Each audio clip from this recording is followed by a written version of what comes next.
కష్టాల తెలంగాణ, గాథల తెలంగాణ, బాధల తెలంగాణకెళ్ళి విముక్తి జరుగుతుంది అనుకుంటే ఇంకా దుఃఖసాగరంలో ఉండేటట్టుగా పాలకుల ప్రవర్తన ఉన్నది. ఇవాళ తెలంగాణ తాజా మాజీ సర్పంచ్ల ఆర్థిక పరిస్థితులు, వాళ్ళ కుటుంబాల పరిస్థితులు ఆత్మహత్యలకు పోయే పరిస్థితి ఉన్నది. ఆల్రెడీ ఆత్మహత్యలు జరుగుతూనే ఉన్నాయి. కానీ ప్రభుత్వము, ఈ ముఖ్యమంత్రి ఆయన మాట ఇచ్చి నేను రాగానే గత ప్రభుత్వంలోనే మీరు పోరాటం చేయండి అన్నారు. ఇవి వచ్చిన తర్వాత రాగానే నేను శాంక్షన్ చేపి నేను పైసలు ఇస్తా అని చెప్పిండు, 30 రోజుల లోపట అని చెప్పిండు. కానీ ఇప్పటిదాకా రాలేదు. కాకపోతే ఇంకోటి ఏంటంటే ఆయన ఏమంటున్నాడు, అసలు నేను వీళ్ళ బిల్లు వేయాలి. తెలంగాణ రాష్ట్రంలో ఎట్లయితే తెలంగాణ ఉద్యమంలో పార్లమెంటు సాక్షిగా యాదిరెడ్డి చచ్చిపోయిండు, ఎంతోమంది హైదరాబాద్లో తలగబెట్టుకొని చచ్చిపోయినరు, నోట్ల బట్టలు పెట్టుకొని ఆత్మహత్య చేసి చచ్చిపోయినరు, ఉరేసుకున్నారు.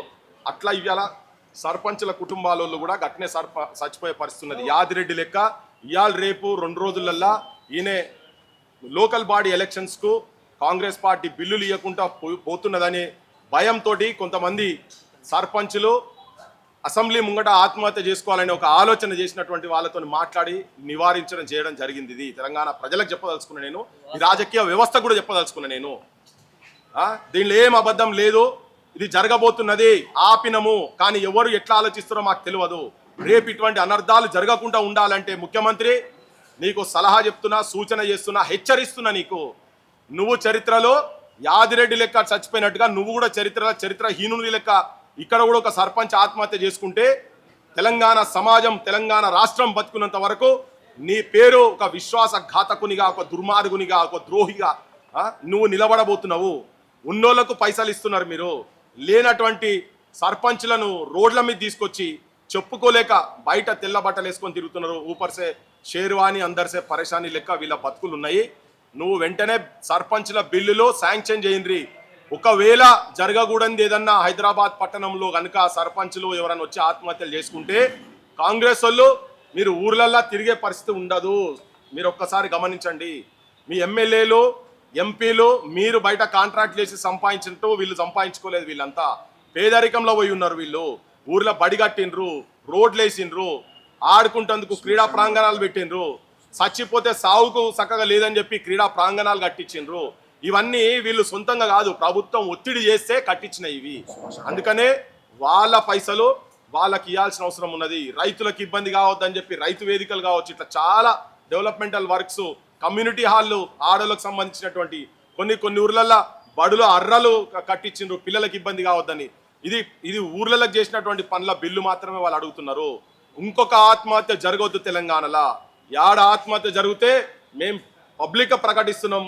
ఏదో ఒక పక్కకు పాడక, ఒక పక్కకు కోడిని ఊరుకొచ్చి వదిలిన కోడిని కడతారు కదా, అట్లా ఒక పక్కకు ఉంటే ఇంకొక పక్కకు రేవంత్ రెడ్డి నీ బొమ్మ ఉంటుంది. నువ్వు మాట్లాడిన మాటలతోటి రికార్డు రేపటి నుంచి నువ్వు ఇవ్వకపోతే నువ్వు మాట్లాడిన మాటల రికార్డు సర్పంచ్ల సావుల బొమ్మలు పెట్టి తెలంగాణ వ్యాప్తంగా తిప్పుతాం మేము. ఆ పని మాకు పెట్టకు. నువ్వు బదనాం కాకు. నిన్ను బదనాం చేయాలని మాకు లేదు. కానీ నువ్వు బదనాం అయితా అని నీకై నువ్వు కోరుకుంటే మాత్రం రేపు నీ మాటలు, వీళ్ళ మాటలు, చచ్చిపోయిన వాళ్ళ మాటలు, వాళ్ళ కుటుంబాల మాటలు తెలంగాణ సమాజానికి, యావత్ దేశానికి మొత్తం తిప్పుతాము. ఆ పని మాకు పెట్టకు.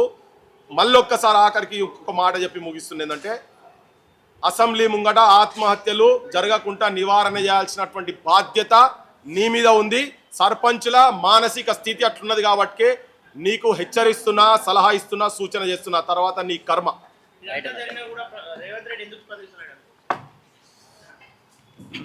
మూర్ఖుడు రేవంత్ రెడ్డి, ఒక మూర్ఖుడు, ఒక దుర్మార్గుడు అధికారంలోకి వస్తే ఒక రాక్షస లక్షణాలు, ఒక పిశాచి లక్షణాలు ఉన్నటువంటి వాడు ముఖ్యమంత్రి అయితే ఎట్లుంటాడు అంటే అది రేవంత్ రెడ్డిని చూపించచ్చు. ప్రజాప్రభుత్వము, అంబేద్కర్ ఇచ్చినటువంటి రాజ్యాంగం అని చేతుల పుస్తకాలు పట్టుకొని పొంకనాలు కొట్టి పోజులు ఇచ్చి దేశమంతా తిరుగుడు కాదు నాయన.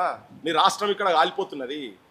నీ రాష్ట్రము రోడ్డు మీద పడుతున్నది. ఇక్కడ సర్పంచ్ల రూపంలో ఇలా నిరుద్యోగులు కావచ్చు, చాలా అంశాలు అవన్నీ వేరే తర్వాత మాట్లాడతా. కానీ ఇక్కడ ఆత్మహత్యలు జరుగుతున్నాయి కదా కళ్ళ ముంగట. వీళ్ళు అంటే నీకు ఇక్కడ మానవత్వం, పైసా మానవత్వం లేదు నీకు. నీ ఇంట్లో ఎవరైనా చచ్చిపోతేనే నీకు ఓసి ఉంటుందా ఎట్లా మరి చెప్పు? నీ ఇంట్లో ఎవరు సర్పంచ్లు అయితే ఎవరు లేరు. మరి తెలంగాణ సమాజం ఊరూరు లేమనుకుంటారట. వాళ్ళ ఊర్లో సర్పంచ్ చచ్చిపోతే నా ఇంట్లో కూడా చచ్చిపోయింది అంటే బాధపడతారు. రేపు జరగబోతున్న తెలంగాణ రాష్ట్రంలో. సో ఇప్పుడైనా మారాలే వీళ్ళు. మారకపోతే శిక్ష ప్రజాక్షేత్రంలో రేవంత్ రెడ్డి అనుభవిస్తారు. 2 రోజులు టైం ఇచ్చినాం, ఇప్పుడే ఒక 2 days తర్వాత ప్రకటిస్తాం, కార్యాచరణ ప్రకటిస్తాం.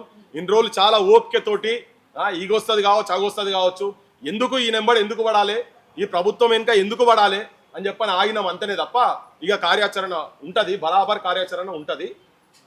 అది ఆయన అప్పుడు తర్వాత ఆయనకు అర్థమవుతుంది. నేనైతే ఒకటి ఇవాళ ఇంత ఎమర్జెన్సీలో పెట్టేది కూడా ఏంటంటే, ఒక ఆత్మహత్య జరిగేదాన్ని ఎలా నివారించినము.